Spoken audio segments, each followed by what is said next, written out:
Hello and thanks for joining us for another edition of ARFCOM News. I'd like to start by saying happy birthday, America!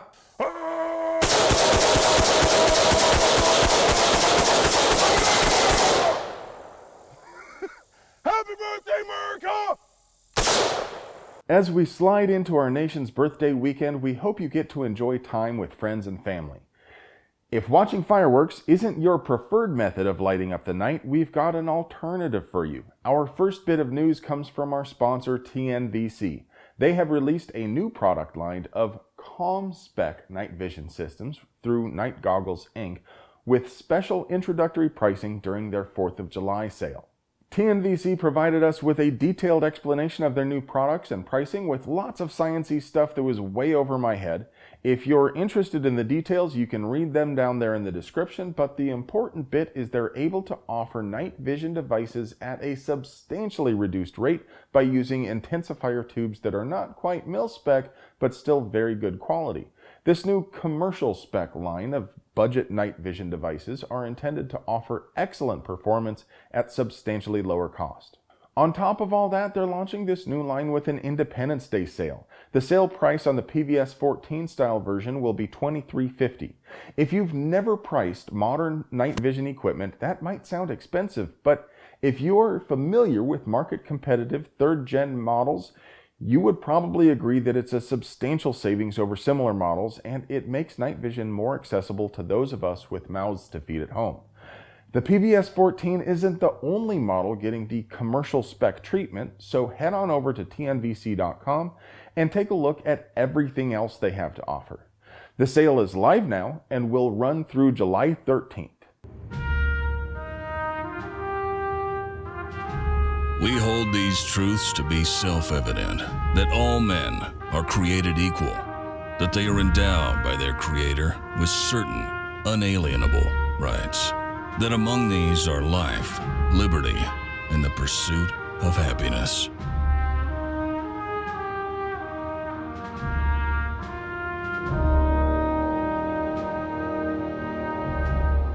Rhode Island's Governor Gina Raimondo signed a so-called ghost gun bill into law. A scary ghost gun is defined in the new law as a firearm that, after removal of all but major components, can pass through metal detectors at airports or public buildings.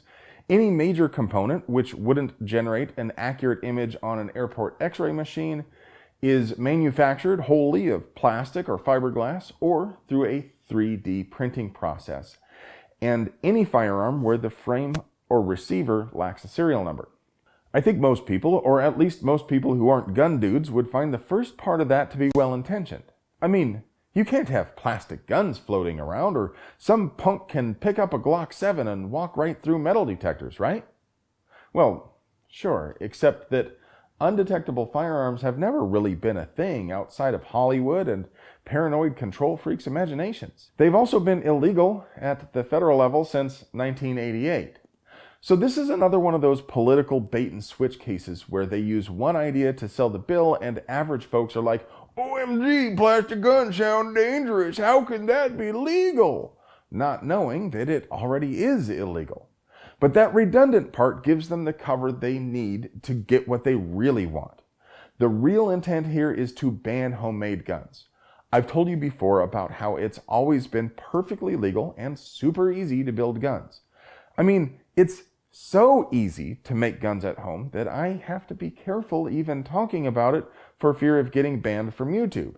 Just the simple 4-word description of a style of shotgun is enough for anyone with 2 brain cells to rub together to have a pretty good idea of how to build it. But now that 3D printing is becoming a more mature technology, authoritarian politicians are suddenly discovering that home-built firearms are a thing. Senator Cynthia Coyne said, "Ghost guns frighten me because they represent a self-sufficient spirit and circumvent unconstitutional infringements on the right to bear arms. Won't someone think of the children?" Wait, no, that's not it. Here's what she actually said, out loud. Governor Raimondo tweeted that banning ghost guns was a major victory and that her enthusiasm for the authoritarian state doesn't end there. Who knows what kind of gun control she'll be trying to push onto Rhodesians next. Wait, that's not right. Roadies? Rhodenistas. Rhodians? Roadhouse! Oh, I grabbed Thar's hammer. I thought for certain I was going to make it through an entire Rhode Island segment without a Family Guy reference. I hang my head in shame. Keep the change. Roadhouse. In the meantime, those who legally own so-called ghost guns have a 30-day grace period to get them serialized by a licensed manufacturer. I'm sorry, I can't. How can these people even pretend that anyone would comply with this? Nobody's going to have a licensed manufacturer engrave a serial number on the gun they specifically built for the purpose of maintaining privacy. Nobody. Now, I would never encourage anyone to break the law publicly, but I'm sure most gun owners stopped caring about complying sometime after 1994. Over yonder in the Capitol Wasteland, Attorney General Carl A. Racine has filed a lawsuit against Nevada-based Polymer 80. Racine claims that Polymer 80 falsely markets to consumers that its products are legal in DC and engages in direct and indirect sales to consumers. Polymer 80 makes 80% lower receivers that are not considered a firearm under federal law, which end users can finish on a special CNC desktop machine into completed firearms. So long as it's not done with the intent to sell, this is yet another perfectly legal way to make firearms at home for most Americans. The suit states that while Polymer 80's products are legal under federal law, they are illegal in the district. Earlier this year, D.C. Mayor Muriel E. Bowser signed a bill amending the district's definition of a firearm to include an unfinished frame or receiver. Okay, so it's a firearm. Let's say you shipped your Polymer 80 product to an FFL. And by an FFL, I mean the Metropolitan Police Department because they are the only FFL in the district. The pistol kit would be illegal because Polymer 80 isn't listed on any one of the 3 approved handgun lists that the district uses under the guise of safety. Handguns that aren't included in those lists from California, Maryland, and Massachusetts aren't deemed safe. I'm sure DC residents are quite happy to be coddled by the warm blanket of government. So what about the rifle kits? Unless they were the featureless versions made popular by some of those same totalitarian states, AR rifle kits would also likely be illegal in DC under their ban on so-called assault weapons. Speaking of the left coast, last week the California Assembly were expected to vote on Assembly Bill 88, but it was returned to the Senate without a vote. This public safety budget trailer bill is of note because it was recently amended to include some gun control language. The new language expanded the definition of an assault weapon and would have expedited the effective date on precursor parts restrictions by 3 years. What's a precursor part?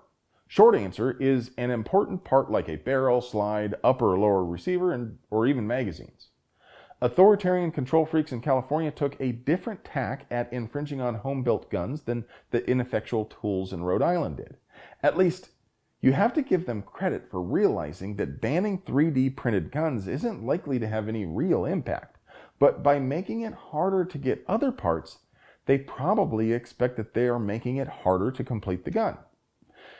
I guess that kind of depends on whether your intent is to build a gun or to build a particular gun. If it's the latter, then yes, I would suppose restrictions would make it more of a pain to build certain guns. But if the end user just wants a gun, they can print an FGC-9 or build any number of other designs without having to buy any controlled parts at all. Existing law requires that as of July 1st, 2025, precursor parts must be sold and transferred through a precursor parts vendor, which will be required to submit records of sales to the California DOJ. While the Assembly has adjourned for the summer, this bill and its language will probably resurface in one way or another. As for the expanded definition of so-called assault weapons, the language is specifically tailored to target the Franklin Armory Title I, which has got to make Franklin feel pretty good about themselves. Whatever your opinion on products like the Reformation and the Title I, you have to admit it feels nice to watch them build cool guns that trigger the control freaks while strictly complying with the law.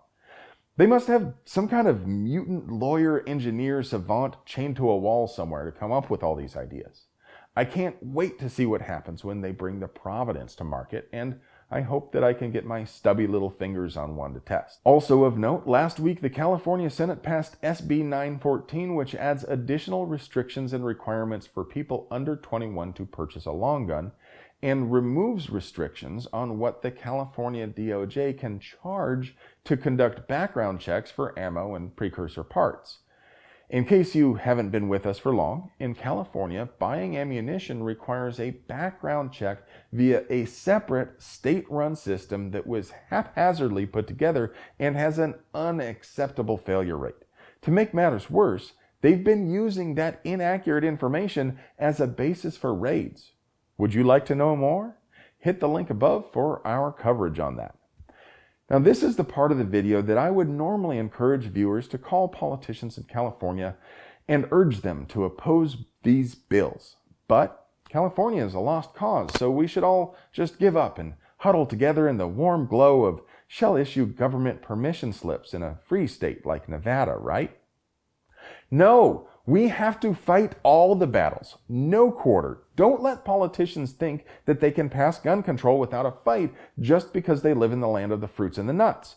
So go to findyourrep.legislature.ca.gov and look up your public servant. Or if you don't live in California, but you still want to help stop the relentless attack on individual liberty, go to assembly.ca.gov or senate.ca.gov and just pick one to call. Just because you live in another state doesn't mean you can't tell a politician that you think they'll lose their next primary if they support bills that make it harder for the poor and minorities to defend themselves. But pause the video and do it right now. Operators are standing by. Probably, depending on when you're watching this. The Live Free or Die State Senate just passed a Hide Your Guns in the Woods law, also known as a Are we sure we confiscated all of his guns law, or a red flag law. Now, Governor Chris Sununu is probably going to veto it, but that's no reason not to call the New Hampshire State House at 603-271-3661 and tell them that red flag laws are both a violation of due process as well as extremely dangerous because you can never be sure if you separated a person from all of their weapons unless you seize the person. If someone really is a threat to themselves or someone else, they should be taken into custody and have a day in court. As always, be concise and considerate to the staffer who may not necessarily even disagree with you. It's not all bad, though. Down in Louisiana, Governor John Bel Edwards signed those 4 pro-gun bills that we talked about a few weeks ago. These new laws strengthen the state's preemption clause, allow for concealed carry without a permit during emergencies, prevent local governments from shuttering gun-related businesses, and allow CCW permit holders to carry at church so long as they have the approval of church elders. That last one might have potentially been vetoed, so thank you to all you 2A pipe hitters who called Governor Edwards' office a few weeks back when we covered those bills. High five. I know this might not exactly be news, but there are a lot of new gun owners lately, so maybe it will help them. If you're looking for a super easy way to stand up for the right of the people to keep and bear arms, one of the easiest, and I mean laying in a kiddie pool full of margarita level of easy, is to just keep on doing what you're doing, which is buying everything from Amazon, but doing it using the Second Amendment Foundation's link. If you prefer some other organization, remember that there are many gun rights organizations on Amazon Smile. We are quite obviously not sponsored by Amazon or anyone else but TVC at this point, but it is a pretty popular way to buy stuff, so if you're already doing that, you may as well do some advocacy while you're at it. So Colt has decided to sell AR-15s to consumers again. Colt discontinued consumer sales of all long guns late last year to focus on military and law enforcement demand. At the time of the announcement, Colt stated that the halt was only temporary, but the interwebs absolutely exploded with conspiracy talk. Rational people pointed out there was a glut of affordable ARs, and it was likely hard for Colt to sell at the prices they wanted from consumers. So Colt had a choice: lower prices to meet market conditions, or dry up the supply to keep their brand prestige. They chose the latter. Now that market conditions have made ARs profitable again, they're back in it. So yeah, if you were really dying to get your hands on a Colt LE 6920, they shipped about 2,000 of them this month. I predict the first batch will command a premium, but if you time it right, you can probably get one for a reasonable price before they stop production again. If you're dead set on having an accurate M4 clone, or for some reason you want an AR that's only mil-spec, the 6920 is the closest thing you can get to a real M4. Sightmark has announced a new $240 mini red dot sight with solar power. Similar to the HoloSun 403 and 503, it has a solar panel on top to augment the CR2032 battery. The manufacturer claims up to 200,000 hours of battery life, which is like 20 years, but that's on the lowest brightness level. The battery life drops down to 400 hours on high. That's still more than 2 weeks of constant use, and that solar panel should probably help too. They do say the solar panel will run the sight on its own indefinitely in daylight. The reticle is a 3 MOA dot with 1 MOA click adjustments, and it has an automatic brightness feature. That should also help with battery life, but I've never seen a sight with auto brightness that got it right, especially indoors with a weapon light or when looking from a shaded area to a brightly lit one. I don't know, maybe they found the magic sauce. What do you think? Well, folks, that's it for today. If you think I earned it, smash that like button and pull the levers to engage with the machine the way she likes it. Liking, subscribing, commenting all help this infernal machine to understand that some folks like watching pews more than finding out what vapid thing some privileged celebrity said. But if you really want to help us succeed, consider buying something from our sponsor, TNVC, because it's dark half the time, you know. On the other hand, if you think I suck, but you wanted to stay around to the very end just to spite me, weird flex, but thanks anyway, and congratulations, because as a special thanks for making it to the very end of this video, the first person to post our lives, our fortunes, and our sacred honor in the YouTube comments gets your choice of a free shirt from our Teespring store. I love you.